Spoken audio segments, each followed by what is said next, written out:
استانِ عالیہ سیال شریف کی نمائندہ فلاح تنظیم شمس و قمر فاؤنڈیشن یونٹ لاہور کا ماہانہ اجلاس حضرت داتا گنج بخش رضی اللہ تعالیٰ عنہ کے مزار اقدس پر منعقد ہوا، جس کی صدارت عبدالقیوم کامرا سیالوی صاحب سرپرست اعلیٰ شمس و قمر فاؤنڈیشن یونٹ لاہور نے کی، جبکہ دیگر شرکاء میں لاہور کے ذمہ داران جن میں صدر حضرت علامہ حافظ محمد مختار سیالوی،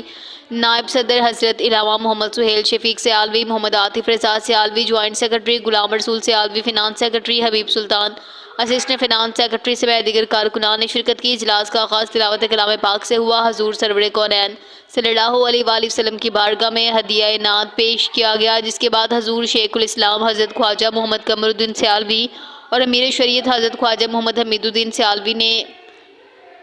رضی اللہ تعالیٰ عنہ کی خدمات کا تذکرہ کیا گیا۔ اجلاس میں اس بات پر زور دیا کہ شمس و قمر فاؤنڈیشن کے پلیٹ فارم سے فلاحی کاموں کو بڑھایا جائے گا، شمس و قمر فاؤنڈیشن کی ممبرشپ کو مزید فعال کیا جائے۔ اجلاس کے آخر میں حضور ضیاء چشت حضرت خواجہ محمد ضیاء الحق سیالوی صاحب اور چیئرمین شمس و قمر فاؤنڈیشن حضور غریب نواز حضرت صاحبزادہ محمد قاسم سیالوی صاحب کے صحت، درازی عمر اور ملک کی ترقی اور مملکت خدا کی بقا اور استحکام کے لیے دعا کروائی گئی۔